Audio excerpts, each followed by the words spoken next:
আমাদের সম্মানিত বাবা হানিফ মিয়া, বয়স হচ্ছে 65। উনি স্ট্রোক জনিত প্যারালাইসিস সমস্যায় আমাদের আকুপাঞ্চার নিতে আমাদের সেন্টারে আসেন।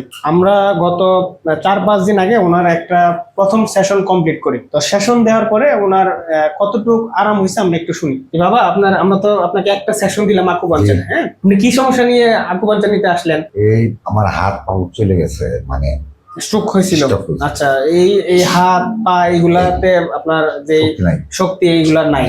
আচ্ছা, তো আপনি তো একটা সেশন নিছেন আকুপাঞ্চার। আচ্ছা, নেওয়ার পরে আপনার অনেক চেঞ্জ হয়েছে? অনেক উপকার হয়েছে, মানে চলাফেরা। আচ্ছা, এই হাতটাতে এখন একটু মুভ করতে আরাম হয় না? পায়ের ক্ষেত্রেও যথেষ্ট আরাম হয়।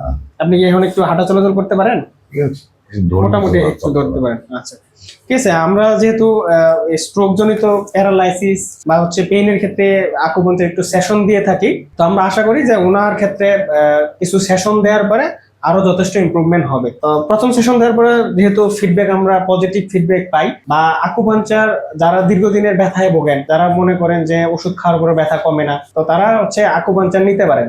নেওয়ার পরে 24 ঘন্টার মধ্যে মোটামুটি রেজাল্ট চলে আসে, এবং এই যে পেইন ম্যানেজমেন্টের ক্ষেত্রে ব্যথা কমে, এগুলো যথেষ্ট ভালো রেজাল্ট পাওয়া যায়। তো আমরা আশা করতেছি যে ওনার সম্পূর্ণ সেশনগুলো কমপ্লিট করার পরে ওনার যথেষ্ট আরাম হবে, এবং সেই ফিডব্যাকগুলো আমরা আপনাদের সাথে শেয়ার করবো পরবর্তীতে।